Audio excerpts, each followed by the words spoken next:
Alright, back with Iron Cross, one of the best Hex Encounter games ever. Um,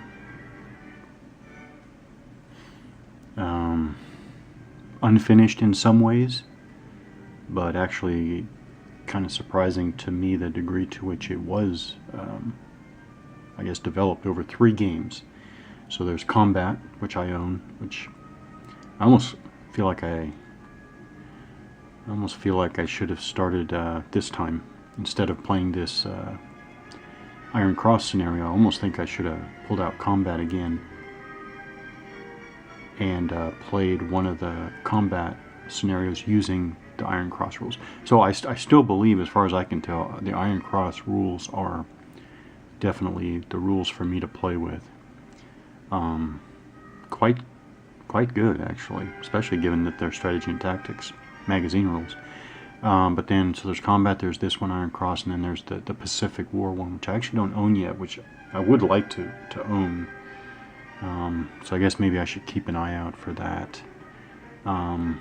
Before I was actually hesitating. I was hesitating because I don't really like the look of the unit chits on Board Game Geek, which is, I guess I had to take a little bit of time to get over what I see in the pictures on Board Game Geek.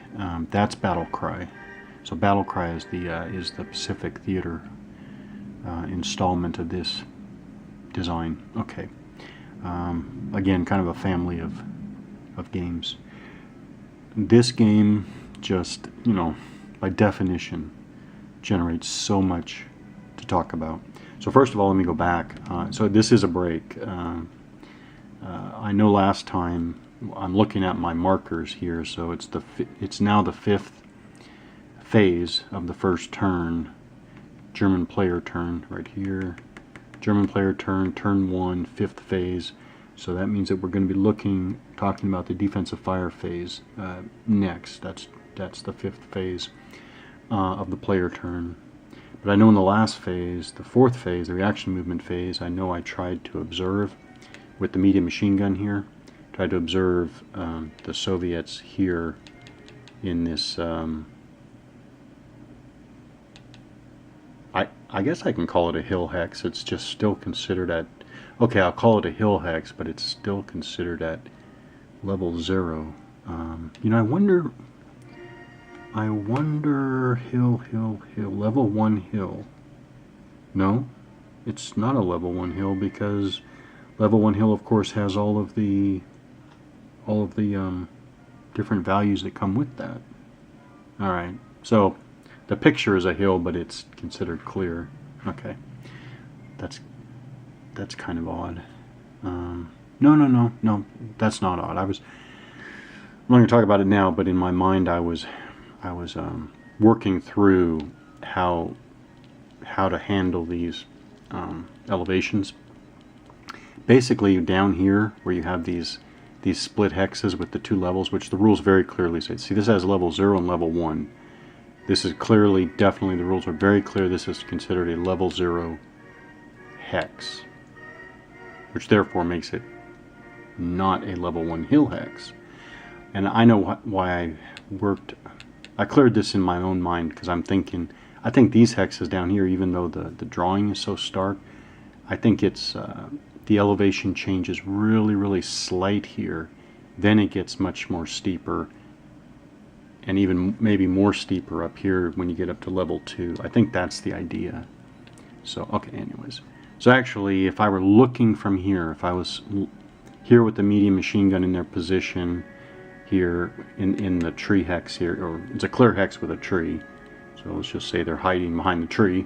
If I was here with this machine gun team and I'm looking across here, I wouldn't actually think of that hex there, right there. I wouldn't think of that as a hill hex, just because I think the slope would be so gradual. Now, I could look and say, oh yeah, okay, the ground is starting to slope up. But it's not. My point is that I don't think these should be thought of as really clear-cut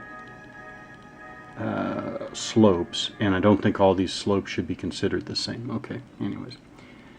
Yeah, anyways.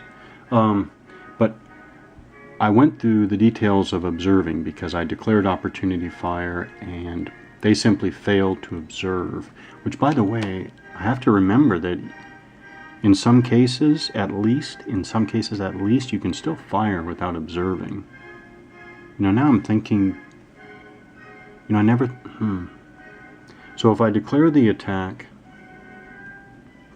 and then I fail to observe, is it then my choice to go ahead and fire unobserved? Or do you have to fire unobserved? I didn't even think about that. I stopped because he failed the observation, but actually, I wonder if I did that wrong. I'm not going to go back, but I wonder if I did that wrong. Let's check observation. Observation.